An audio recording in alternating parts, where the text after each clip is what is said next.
Keynote address by Billy Kahora, acclaimed author and editor, lecturer in creative writing at the University of Bristol. He was managing editor of Kwani. His work has appeared in Chimurenga, McSweeney's, Granta Online, Internazionale, Vanity Fair and Kwani. His stories, Urban Zoning and The Gorilla's Apprentice, were shortlisted for the Caine Prize for African Writing in 2012 and 2014, respectively. He wrote the screenplay for the film Soul Boy and co-wrote Nairobi Half Life, both of which won Kalasha Awards. How are you, my people? Habari zenyu? I know we are here at Alliance Francais, but I'll start with habari zenyu. Saseni. Poa, poa.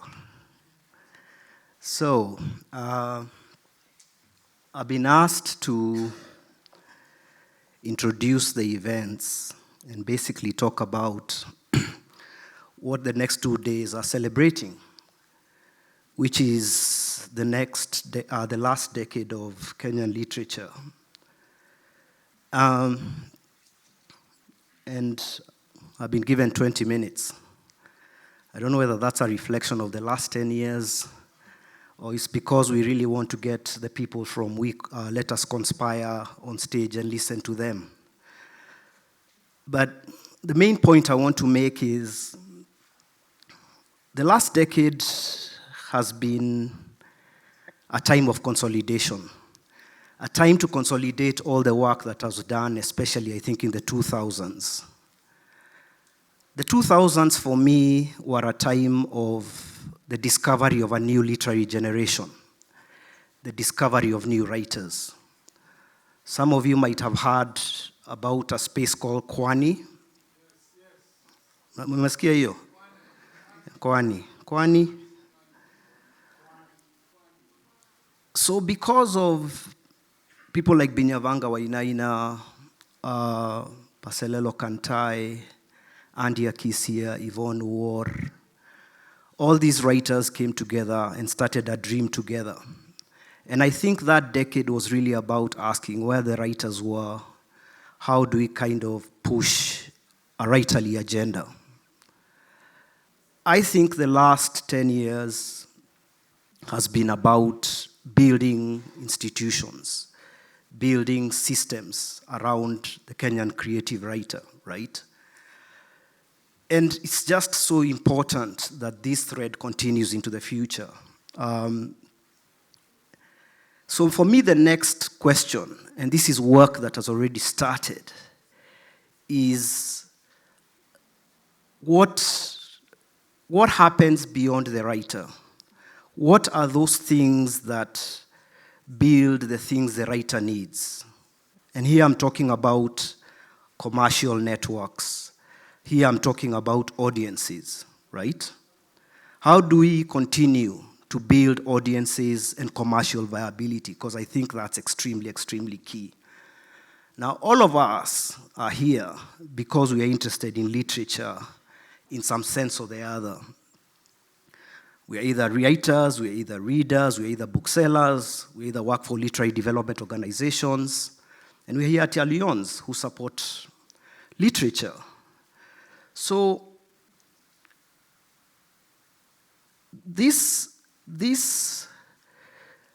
events, it's interesting that one of the events, the event on Sunday evening, which is a fireside chat by Yvonne War.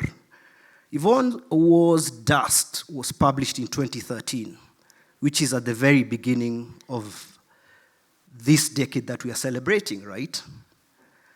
But before that, Yvonne emerges from what I'm talking about when I talk about the 2000s, because I don't think these two decades can be separated. But if you've read Dust, one of the main characters killed in that novel is based on a true story that happened in the 1990s when a young man from USIU was shot by flying squad, right? This was a case of mistaken identity. The guy was going home from USIU. flying squad was out and about. They thought he had hijacked this car, and they pursued him and shot him. Now, the reason I bring this up is because the 90s, for those of you who remember, was a time of great political struggle and activism. And Yvonne's book cannot be separated from the activism. Organizations like Kwani and the individuals behind Kwani came up from the civil society traditions of the 90s, right? So all these things are connected. And of course, based on the political events that have been going on into the country, it almost feels like we're going full cycle again, isn't it? And so another cycle starts. So this is just my way of kind of connecting the last 3 decades, the events we are doing these few days. But saying that with all these things I've mentioned, right, it is very, very important that we start thinking about the commercial. And I'm really happy that several things seem to be happening, right? By several things, I'm happy Kitabu has come in with all the investment they are doing. We're not going to grow a literary industry if we don't think about our kids. We're not going to kind of grow a literary industry if we don't think about larger contexts and foundations of the book industry.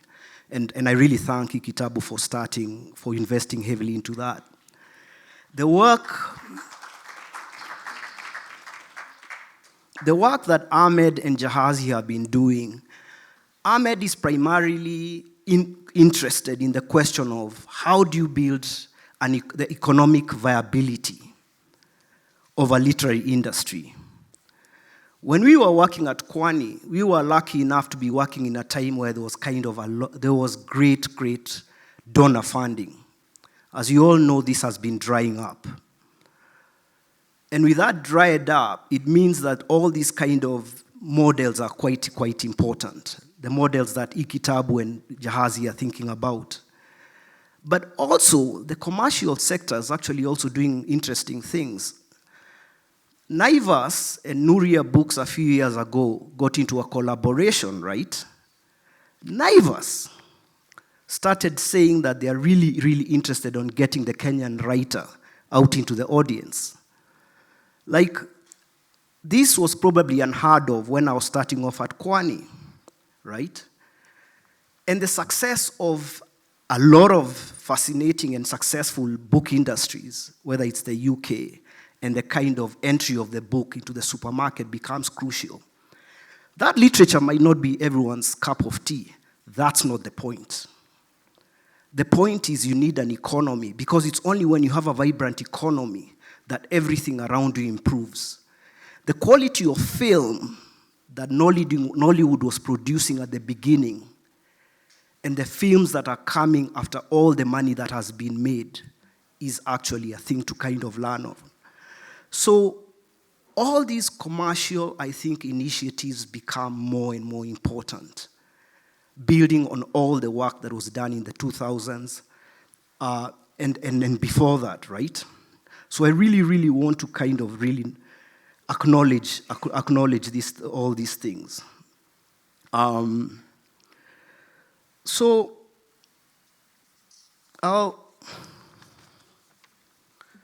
So we really need to think about all these commercial questions. And I must say, I edited with a friend of mine, a South African writer called Stacey Hardy, a collection of young Kenyan writers who will be coming on stage. And when we launched the book at Cheche Bookshop, I saw an audience that I'd never seen before. Kwani did a lot of events. Like, I think I knew book audiences. But I recognized a kernel of almost a commercial viability in that audience that really made me happy. And for me, all the connections between Jahazi, Ikitabu, what I saw at Cheche in terms of an audience, but also the things that are happening, right? In terms of Naivas, Nuria Books, Somanami, right? And then there's somebody called Joanne 30. Girl is selling books, man. Me, I had those sales. Now, once again, it might not be everyone's cup of tea. But again, that's not the point. The point is, I think we have a lot to learn from that kind of commercial model, right? And my message is today is for that. And I speak as someone who worked under an organization that was mostly interested in kind of highbrow literary books. And I cannot urge how important it is for us to kind of push in those directions. Now, those things I'm calling for cannot exist with many other things. Can't exist without you writers and what you're writing. And you writers, I say, you know when writers are told, who's your audience? Writers start squirming. At least my generation used to squirm. And I know all writers have implied audiences. I think it's quite important for any successful world literature, the connection between an implied audience and an actual audience is very crucial, right? So it might not be for you, the writer, to think about who's actually buying your book. But for the industry, it is quite important to connect this image of who the reader is and who the person who buys the book is. Because those two things, it's when those two things, an implied or imagined audience and an actual audience come together, that a literary industry takes off, right? But there are other opportunities opening elsewhere, right? With the drying up of Western funding, we'll have writers that you all know, Dennis Mugaa, Troy Onyango, who's here and I want to acknowledge, and Zukiswa, who've all recently been published by Nigerian publisher Masobe Books, right?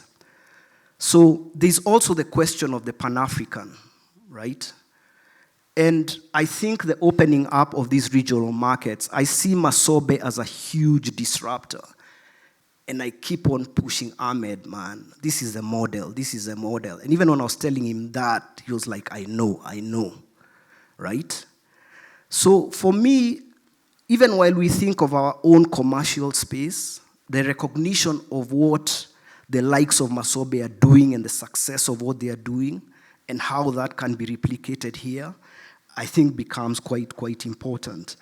Troy has, of course, been very involved in setting up systems in Kenya through Lolwe, and it's always incredible to have him, and to have him for the event here. And I think that's a kind of great connection between the past and the present. Zukiswa, I don't know whether Zukiswa was here. Nobody represents more of the Pan-African spirit than Zukiswa, right? Zukiswa is almost like walking in the footsteps of Eski Mfelele, who moved between Nigeria, Nairobi, Zambia, and South Africa. And this is what Zukiswa does. So she's a real resource for us. So just because those are the people who'll be on the program, I just want to acknowledge them and connect them with what we need to do and what we've been doing in the past.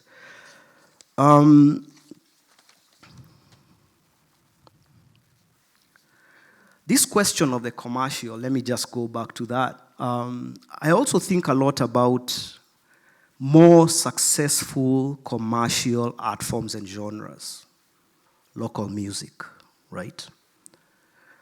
For me, there's something in me as a writer that's still quite jealous about a storyteller like Meja, for example. The fact that he can be this poet, and the fact that he can be this poet that connects to a certain kind of audience, but he's a guy who also has a proper audience that is identifiable. And by no means am I saying that literature and music are one thing, but I've always wondered, when you think about storytellers like that, when you think about Sauti Sol, is that a model as Kenyan writers we can think about, right? Then I think about Kenyan art, And Kenyan, and I think us as literati like fall in between music and art. For the longest time, I think Kenyan art primarily had international Western patrons, right? And when I was coming up, when there was a lot of Western donor funding, I felt that we were veering in that direction. But I now feel that we should be moving towards like local music to think about their commercial models and think about how we can move to that. So that, I think, pointing to kind of the locals is also for me quite important. Finally, I think, when I think about the books I grew up with, or the writers of my generation and the books they grew up with, they didn't start off with literary fiction. We read Pace Setters. We read Moses and Friends. We also read a lot of Western popular literature. But at this moment, you can't really identify mainstream popular Kenyan literature. And we haven't been able to identify that. And for me, the question is why? My late friend Binyavanga Wainaina, in the last few years of his life, was planning a very big project, which was a digitally driven, popular series publisher. And he wanted to publish erotica, crime, and romance. He wanted to take the Pace Setters model and kind of take it online. And his argument was always that this thing we've been doing is great, but we need now to go back and rethink about our base. Because once you develop those readers, especially people who are younger, this other thing will follow. He's no longer with us, but there's no reason that that dream should die. So, the next 2 days, apart from the people I've mentioned on the program, I also want to acknowledge the Ikitabu writers who are on the program, I think, tomorrow, simply because they're kind of writing in a popular vein, and I think that's the start of something. The writers from Let Us Conspire are great because I think they're a new generation of writers who kind of follow up from the work that's been done in the past. I've already mentioned Yvonne War and Dust. I've already mentioned Zukiswa. And then, of course, there is the Nairobi Noir setting, and we need those kind of narratives. And of course, I'll be interviewing Peter Kimani and Iman Verji to talk about the novel. I really want to thank Alliance Fonse. I really want to thank Ahmed once again, Dennis, Amon. I wouldn't be here if you guys hadn't funded my trip, so I really, really thank you. Karibuni and Asante.